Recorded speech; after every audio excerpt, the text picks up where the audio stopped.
आ गया आ गया आ गया।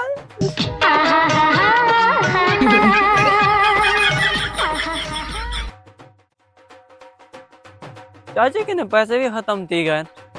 ਹੁਣ ਦਰਖਤ ਕੋ ਨਹੀਂ ਕਪਾਉਣ ਵਾਲੇ। ਅੱਗੇ ਤਾਂ ਬੰਦਾ ਹਰ ਮਹੀਨੇ ਕਪਾ ਕੇ ਰਹਿੰਦਾ ਹੁਣ ਛੋਟੇ ਛੋਟੇ ਨੇ ਪੈਸਾ ਦੀ ਬਹੁਤ ਜ਼ਰੂਰਤ ਹੈ। हाँ आइडिया पहले मैं वरना क्या करूँ पैसे मंगना 500 रुपया उस बाद मैं लोगों ਨੂੰ ਆਖਾਂ 500 रुपए ਦਾ ਖਾਸ ਰਾਜ਼ ਉਹ ਮੇਰੇ ਕਨੇ ਪੁੱਛਣ ਪਰ ਮੈਂ ਉਹਨਾਂ ਕੋ ਦੱਸਾਂ ਜੇ ਲੈ ਉਹ ਆਪਾ ਕੋਲ ਪੁੱਛਣ 500 ਦਾ ਰਾਜ਼ ਆਪਾ ਉੱਥੇ ਚੱਕਰ ਚਲਾ ਦੇ ਚੱਲ ਭਾਈ पहले 500 रुपया गो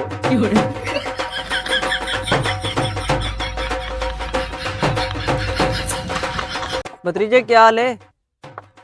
ठीक चाचा साईं। भतीजे चाचा नु 500 रुपए की जरूरत ते आपा नु 500 रुपया दे चंद घंटा दे विच मैं तेरा 500 रुपया बुला के आऊंगी। चाचा साईं अच्छा ठीक है मैं तेन दींदा ता हां लेकिन याद रखें 500 मैदा वापस करने ही। भतीजे के जी गल कीती चाचा आपन वापस कर दे सी अगर हो संगे ते चंद घंटा बाद मेरे कोल हो रही हो सन अगर जरूरत होई तो गिन गिन 500 रुपए दा राज 500 रुपए दा राज ये सब क्या देखना आप जो अपनी अपनी किस्मत आजमाओ 500 दा राज आप जो अपनी किस्मत आजमाओ हैं 500 दा राज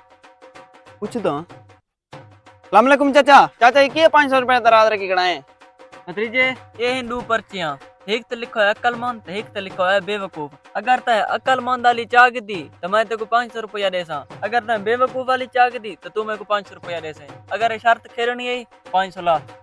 चाचा शर्त डाडी सौ की है ते मेरे को 500 रुपए इस टाइम है कोई ना मैं बात के घर चाहिए मैं ठीक है तो मैं आया 5 मिनट भतीजे को टेंशन ना लगी आले जल्दी 500 रुपया चाक जल्दी आ हां चाचा मैं 500 चाके हुने आया तो गया बेटे लग गया है 500 वाला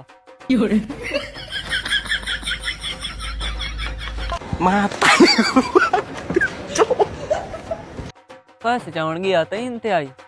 पता नहीं किधर गया चलो इंशाल्लाह आ वैसी आ गया आ गया आ गया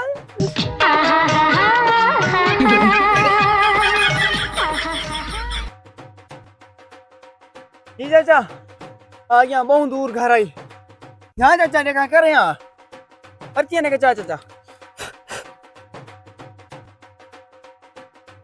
भतीजे हुंदी तो किस्मत किस्मत दी गाल है जी जी ते बिस्मिल्लाह पढ़ो तू तो गया बेटे बेटा सचिंदा क्यों है जेड़ी जैसे उसे तो बेवकूफ लिखा है उसे अरे बाप रे अच्छा ये ठीक है खोलो खोलो देख कितने है खोलो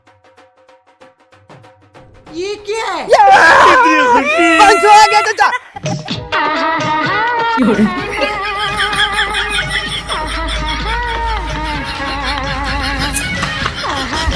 ओ चाचा शरावत में 5 दे जल्दी कर मजाक कीता मजाक कीता मजाक ते घाट चल देना अभी मजा आएगा ना भिड़ो। ना दे कहती क्या ये तो गेम में पट्टी चल गई है मैं तो 500 उधारा की दाई उस जमान के पैर न पा वो सी चाचा भी अक्लमंद लेकिन उनदे नालों अक्लमंद मैं ढेर हां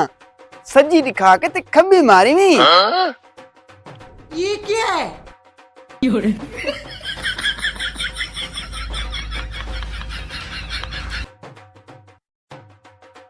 ये सब क्या देखना पड़ रहा है ये मैं सोचा मुझे और दिया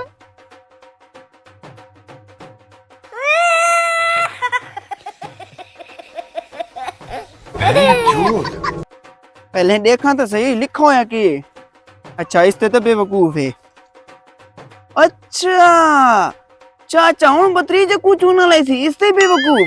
चल चाचा तेरे नलता है या गेम करे संजी तू मेरे नल करवाए अक्लमंद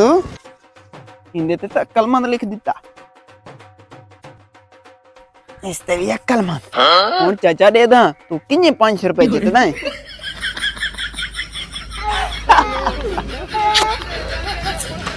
हेलो